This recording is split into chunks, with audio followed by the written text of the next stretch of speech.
Welcome back to Takacs McGinnis Elder Care Law Hour, where we explore the many issues on aging, disability, and unexpected illness. And in this segment, we're going to be talking about genetic testing for cancer. I'm your co-host, Tim Takacs. Yeah, and I'm Barbara McGinnis. And with us is Dennis Clifford and Will Brown, and they are from Genetiscope. And I had to get that in quickly before I forgot how to pronounce it again. So you do testing for cancer, right? And welcome, Dennis. Welcome, Will. Thank you. So how does genetic testing for cancer work? Well, we basically do an educational workshop for Medicare recipients. After that educational workshop, they're asked a few questions to see if they meet the criteria for testing, and then it's basically as simple as stepping behind a screen with a medical professional, providing a 2 milliliter saliva sample.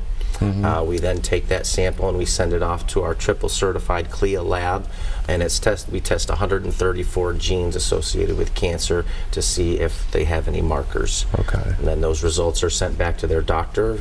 They meet with their doctor and set up a plan. Right, so it's just spitting in a cup. That's all it takes, right? Yeah, it's as easy as that. Okay. Which is a little harder than it sounds. What, Getting spitting 2 in a cup? milliliters. Oh yeah. That's a lot of spit. You have to work on those 2 milliliters. Okay. But there is a little bit more to it than that, because you were talking about, like, if you qualify, your insurance will pay for this, right? Correct. What do you have to do to qualify? Well, there's specific criteria, based on private insurance, based on Medicare, based on Medicaid. We work specifically with Medicare, so and that criteria is variable depending on each situation. So we take them away from the group. It's private. Talk to them a little bit, ask them a few questions, and then we know there if they qualify, and we go to the next step. Or if they don't qualify, there is a private pay option, but that's Okay. So Medicare pays for area. this? Yes, sir. If they So qualify. usually, I mean, typically our experience with Medicare is you got to be sick before they pay for anything.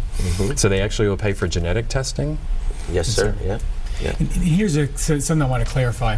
So we are the facilitators, as he mentioned. We're not the lab. We partnered with the lab because not all genetic testing is equal, and we can get on to that on the back end. But this lab is not only triple certified, so they're a federal contractor, they're CLIA, Joint Commission on Quality Standards, very good lab, right? Okay.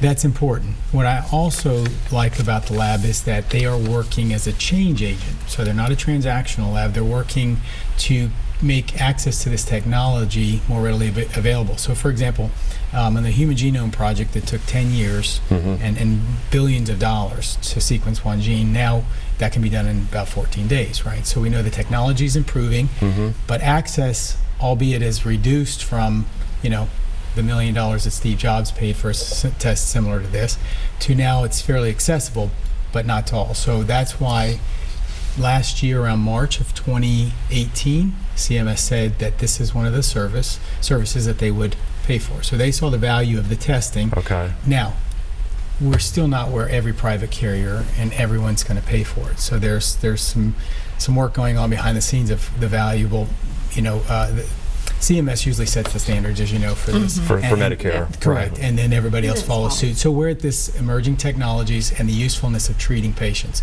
So we facilitate, we're kind of that bridge between this service, the technology, and the lab to the patients, let them know about it, inform them, and then facilitate the collection of the sample.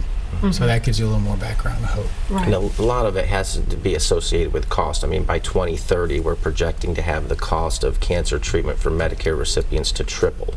So what Medicare is trying to do finally is to get ahead of things instead of being proactive. They're starting to say, hey, let's be reactive. Let's try to make the treatment less costly and less taxing on your body. Let's see if we can minimize it. If you can cut 24 weeks of chemo down to 12, or if you're following a spot with someone who has breast cancer, and instead of following it and tracking it and waiting and waiting and waiting, go ahead and remove it now. More proactive action for everyone involved. So it helps everybody then that way. Yeah, hopefully it cuts down on costs, cuts down on the and CMS, or I guess being the national laboratory here for stuff. Yeah, so the government can pay for it. Medicare helps pay for it. Do the chronic, the illness care or whatever it is, or preventive care. So and a more targeted, I will say, from we aren't physicians, but after visiting the lab, staying on site for several days, and understanding some of the high science behind it,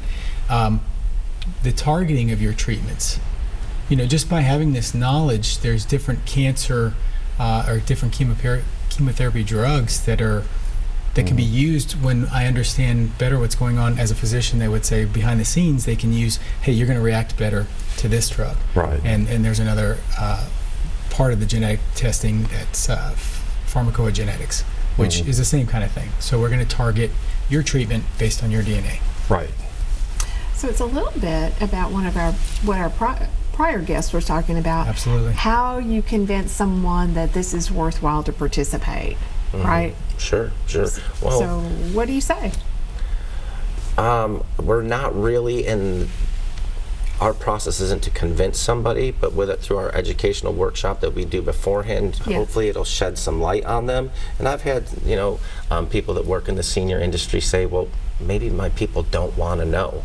Well, my question to them then is, do you have a resident here that's had cancer?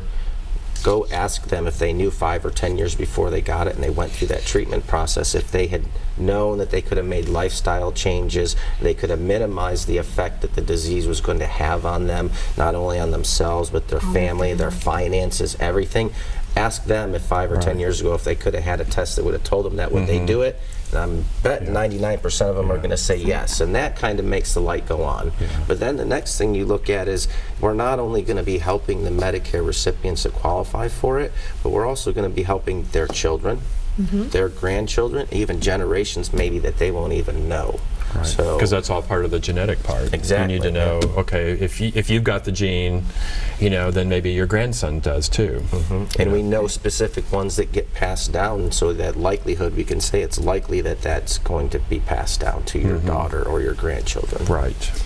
And then Barbara, just to elaborate, that's a great point. Our job is not to convince. However, I will say that when given the understanding, which is what we hope to present, that if I know that there is a germline passed down, like our previous guest was discussing, something that you inherit from parents, but then there's what they call a somatic expression, which means through lifestyle, and now we won't go into the science, but you can pass along, you don't pass along the somatic expression, but you can mutate your own. So for example, let's say I'm using Steve Jobs.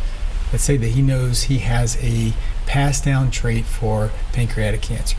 Then maybe he's not a fruitarian. Maybe he doesn't eat as much fructose and have this high insulin response, so that he doesn't have this now somatic expression, because now he's just doubles his chances, as an example. So somebody may change their lifestyle and say, oh, I know that I'm BRCA1, BRCA2 positive, which is gene for breast cancer, that maybe I might have tests more frequently. Maybe I might check into alternative, like a thermography, instead of maybe just a typical mammogram. Right. So So there's ways that they can use the information to help treat them specifically. And I guess what I'm thinking is that what occurs to me is, medicine always seems to have been in the past, it's like brute force.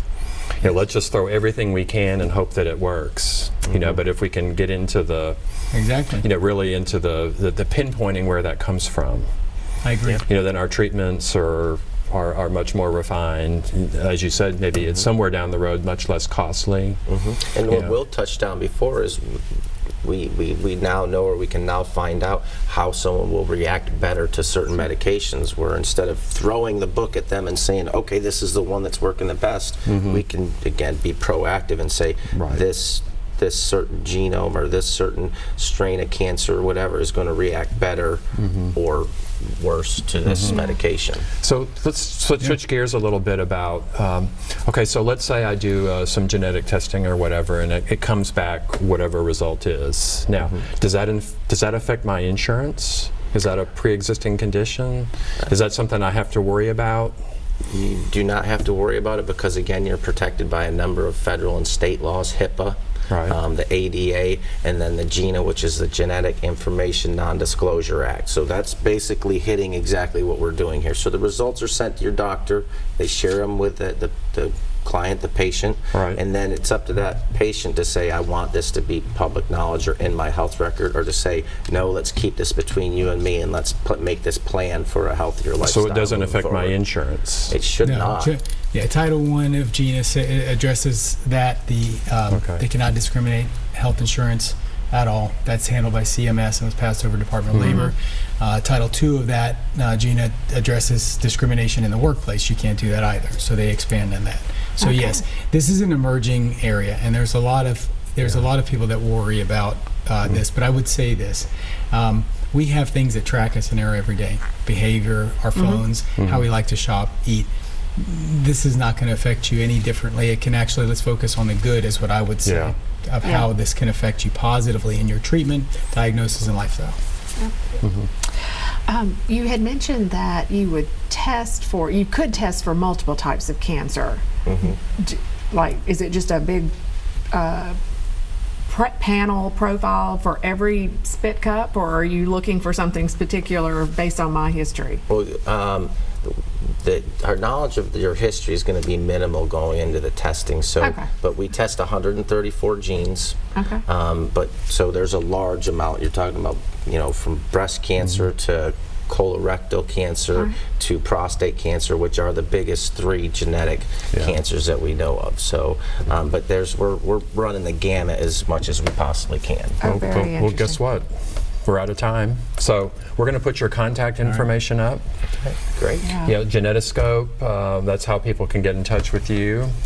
So I understand it's a big company, started out in public, insurance benefits? Yes, we were already talking to groups and people and educating them, and then met a partner lab, found out there's a need here because there's a lot of companies that are popping up that aren't doing it properly.